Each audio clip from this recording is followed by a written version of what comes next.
বর্তমানে চাকরি শিল্প তো আমাদের নেই, এই রাজ্যে নেই বলেই চলে। এই রাজ্যে শুধু এখন তো চপ শিল্প চলছে, যে দিদি যে চপ শিল্প করে গেছে সেই চপ শিল্পই চলছে। চাকরি শিল্প তো নেই, চাকরি শিল্প টোটালি বন্ধ। অবশ্যই এবছর পরিবর্তন হবেই, তো পরিবর্তন হওয়াটা দরকার। 26-এ পরিবর্তন যদি না হয় তাহলে আমাদের বাংলার শিক্ষা চাকরি কিছুই থাকবে না। যে পরের জেনারেশন ছেলেমেয়েরা যেটা কীভাবে করে খাবে সেই জিনিসটাই থাকবে না, সেই জিনিসটা পুরো বন্ধ হয়ে যাবে। নাহলে সবাইকে চপ বেচে খেতে হবে, যেমন মমতা দিদি যেটা বলছে যে চপ বেচে খেতে হবে, চপ শিল্প করতে হবে। তা সেটা আমরা করতে চাই না বলেই আমরা পরিবর্তন যাত্রা পরিবর্তন করছি। আমাদের পরিবর্তনটা হওয়ার দরকার, আর শিক্ষা চাকরিটা আমাদের দরকার। তাই জন্যই মোদী সরকার 26-এ আসছে, আর 26-এ আমাদের ওয়েস্ট বেঙ্গলে বিজেপি রাজত্ব হচ্ছে। বর্তমানে চাকরি শিল্প তো আমাদের নেই, এই রাজ্যে নেই বলেই চলে।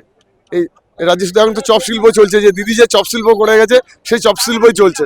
চাকরি শিল্প তো নেই, চাকরি শিল্প টোটালি বন্ধ। বড় বড় কারখানা দেখুন বন্ধ হয়ে, জিম মোটর বলুন, তারপর ব্রিটানিয়া বলুন, এগুলো সব বন্ধ করে ফেলে রেখে দিয়েছে।